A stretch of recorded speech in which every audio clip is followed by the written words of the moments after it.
سے پوچھوں کہ آخر ہم کب تک خاموش رہیں گے؟ ہمیں خاموشی کی چادر اتارنی ہوگی، ہمیں ایک شعور کی طرف آنا ہوگا، ہمیں اپنے بچوں میں اپنا کردار ادا کرنا ہوگا، ایک عورت کی حفاظت میں اپنا کردار ادا کرنا ہوگا۔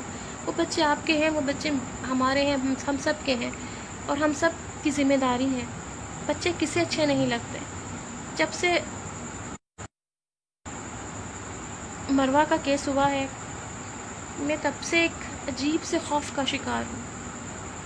3 سال سے لے کر 80 سال کی ماں اس معاشرے میں محفوظ نہیں ہے، اور ہم لوگوں کی طرح ہوتی انڈیپینڈنٹ موونگ ہے۔ اللہ تعالیٰ ہر کسی کو شر سے محفوظ رکھے، برائی سے محفوظ رکھے، مگر دوستوں پھر کب تک خاموشی؟ جب تک آپ کی یا میری باری نہیں آ جاتی۔ کیا یہ احتجاج تب بھی ہوگا؟ خدا نہ میرے ساتھ کچھ ہو جاتا ہے تو پھر ہیش ٹیگ کا ٹرینڈ چلے گا۔ اس سے پہلے کہ یہ آگ ہمارے گھروں تک آئے ہم سب مل کر اس کے خلاف اٹھیں، ہم اس کے خلاف بات کریں۔ جنسی جرم، اس پر بات کرنا ضروری ہو گیا ہے۔ اپنے بچوں کو سیکس کے بارے میں بتانا ضروری ہو گیا ہے۔ جب ہم قرآن مجید کو ترجمے سے پڑھتے ہیں تو یقین کریں، میں نے جب قرآن مجید ترجمے سے پڑھنا شروع کیا، میں 4تھے سپارے سے آگے نہیں بڑھ سکی۔ میں سورۃ نبا سے سوری آگے نہیں بڑھ سکی، 4تھے سپارے سے آگے نہیں بڑھ سکی۔ کیوں؟ کہ مجھ سے پڑھا ہی نہیں جاتا، مجھے شرم آتی ہے۔ میں ترجمے سے قرآن پڑھتی ہوں تو مجھے شرم آتی ہے،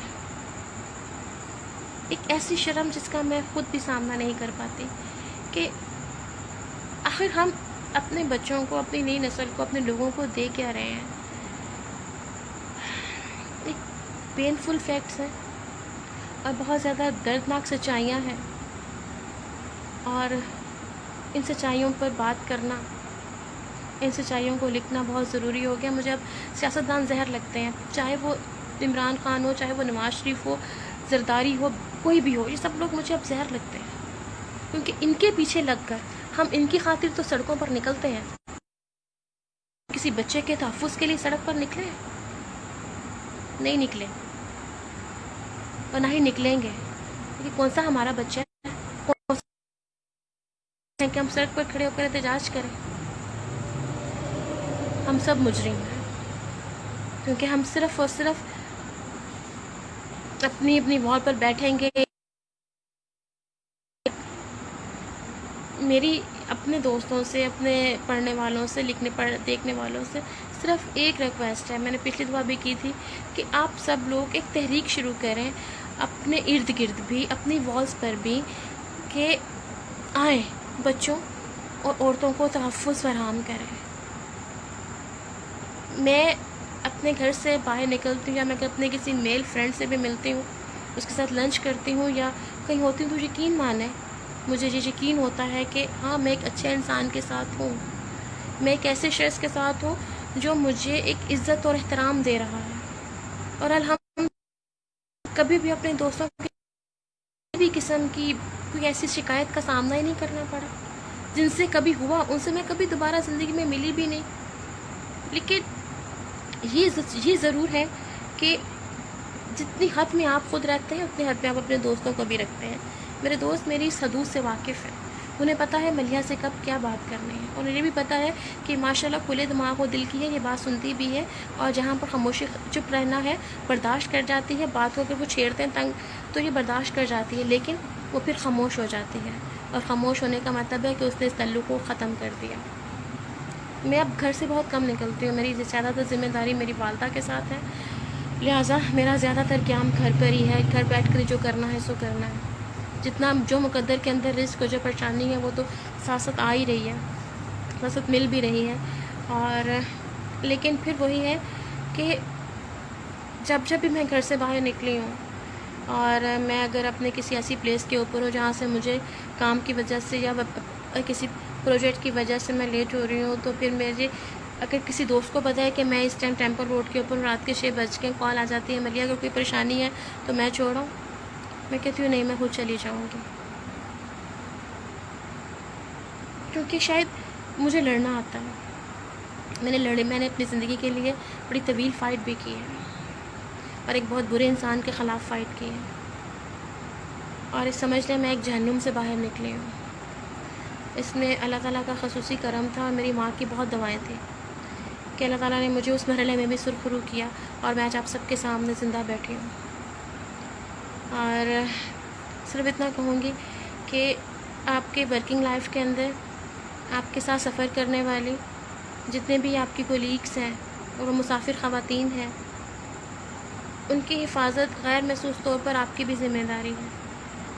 اللہ تعالیٰ نے کمزور پر آپ کو ایک اگر ترجیح دے رہی ہے تو آپ کا فرض ہے کہ آپ اپنے اس کمزور ہم سفر کو، کمزور ساتھی کو، کمزور کولیگ کو تحفظ فراہم کریں، اس سے خبردار کریں۔ مجھے یاد ہے ہم لوگ وقت ٹی وی میں تھے تو ہمارے کولیگ تھے، وہ بڑے فسادی قسم کے تھے، لیکن میں ان پر ٹرسٹ کرتی تھی، ان کو ایز اے استاد بڑے بھائی کے طور پر عزت دیتی تھی۔ تو ان کا ایک اسکینڈل سامنے آیا تو مجھے میرے کولیگ نے کہا ملی ہمیں تو پہلے دن سے پتہ تھا کہ وہ شخص ایسا ہے۔ میں نے کہا لعنت ہے تم لوگوں پر، جس شخص کو پہلے دن سے کریکٹر کا پتہ ہے وہ مجھے نہیں بتا رہا ہے کہ ملیہ وہ ایسا ہے۔ تو میں اگر کسی کے بارے میں مجھے پتہ چلتا ہے کہ کوئی شخص ایک غلط انسان پر اعتبار کر رہا ہے تو میری کوشش ہوتی ہے کہ نقصان اٹھانے کے بعد جو میں نے کہنا ہے سانو تے پتہ سی، تو میری کوشش ہوتی ہے کہ میں پہلے بتا دوں کہ یار وہ شخص ایسا ہے، اس کا یہ ایٹیچیوڈ ہے اور یہ ڈیلنگ ہے، اس حد تک مجھے پتہ ہے، باقی آپ ذرا تھوڑی سی، کیونکہ میں نے ایک مرتبہ اپنی زندگی میں تحقیق نہیں کی اور نقصان اٹھایا، لہٰذا اب تو میں بہت زیادہ کانشیس ہوں۔ اور باقی پھر وہی بات کروں گی کہ ہم سب کو لڑنا ہوگا اپنی بقا کے لیے۔ یہ کسی ایک آدھ بچے کی کہانی نہیں ہے، یہ ہر گھر کی کہانی ہے۔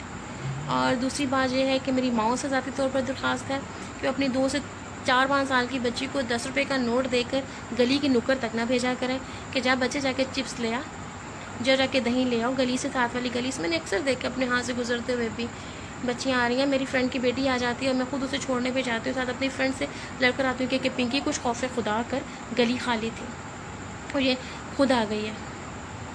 تو یہ میری ذمہ داری ہو جاتی ہے کہ اگر بچے میرے پاس آ جاتے ہیں، میری خالہ کی طرف جانا ہے، تو پھر میں کہتی ہوں یار اگر مجھے کال کر دیا کرو، میں تم لوگوں کے پاس آ جاؤں گی، پلیز تم لوگ میرے پاس نہ آؤ، اگر آنا تو مما ساتھ آؤ۔ تو آپ کو ذمہ داری اٹھانا پڑتی ہے، جہاں پر محبت ہوتی ہے، جہاں پر آپ کے اندر ایک احساس شعور ہوتا ہے، وہاں پر آپ اٹھانا پڑتی ہے اور آپ کو ذمہ داری نہیں چاہیے۔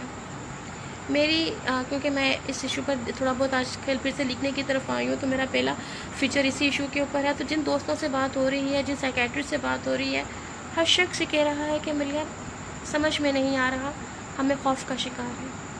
ہماری مائیں، ایون ایک باپ نے مجھے کہا ملیہ باجی میں بڑے خوف کا شکار ہوں، میں آپ کو بتا نہیں سکتا، میری بچی نارمل ہے اور میں اسے گھر سے باہر نہیں نکالتا، میں اپنے گھر کے اندر کسی دوسرے کو آنے نہیں دینا چاہتا، کیونکہ میری بچی کو صحیح اور غلط کا نہیں پتہ، وہ سینس لیس ہے، کیونکہ بچی 12-13 سال کی ہے اور اس کا جو دماغ ہے وہ 2 یا 3 سال کے بچے کا ہے، 3 یا 4 سال کے بچے کا آپ سمجھ لیں۔ تو جہاں پر ایک باپ بھی خوف کا شکار ہو جائے، یعنی خوف آپ سے لڑنے کی صلاحیت چھین لیتا ہے، یہ بات ذہن میں رکھیں کہ خوف لڑنے کی صلاحیت چھین لیتا ہے، لہٰذا سب سے پہلے اپنے اندر ایک خوف کو ختم کریں اور اپنا کردار ادا کریں۔ اسی ایشو پر انشاءاللہ تعالی میرا ویڈیو بلاگ بھی آئے گا اور میرا فیچر بھی آئے گا، مجھے اب اپنی دعاؤں میں یاد رکھیے گا۔ بعض اوقات میرا دل کرتا ہے کہ میں لڑوں، میں ہر اس ماں سے لڑوں جس نے اپنی بچی کو اگنور کیا، اپنے بچے کو اگنور کیا اور اسے 10, 20, 25 روپے پکڑا کر دودھ دہی لینے کے لیے بھیج دیں۔ میں اس باپ سے لڑوں کہ تم بیٹھے سگریٹ پی رہے تھے اور ادھر تمہاری بیٹی کی عزت کے ساتھ کھلواڑ کیا جا رہا تھا، تمہاری بیٹی کی معصومیت لوٹی جا رہی تھی۔ میں ہر اس ماں کو پکڑ کر نوچوں، چپیڑے ماروں کہ عورت ٹی وی نہ دیکھتی، خود چلی جاتی۔ کاش میرے اختیار میں ایسا ہوتا۔ مجھے آپ سب کی دعاؤں کی بہت ضرورت ہے، ایک بہن، ایک دوست، ایک بیٹی سمجھ کر ہی صحیح مجھے اپنی دعاؤں میں یاد رکھیے گا اور بہت زیادہ دعاؤں میں یاد رکھیے گا۔ اللہ تعالیٰ آپ سب کا، مجھ سمیت آپ سب کا حامی و ناصر ہو۔ شکریہ۔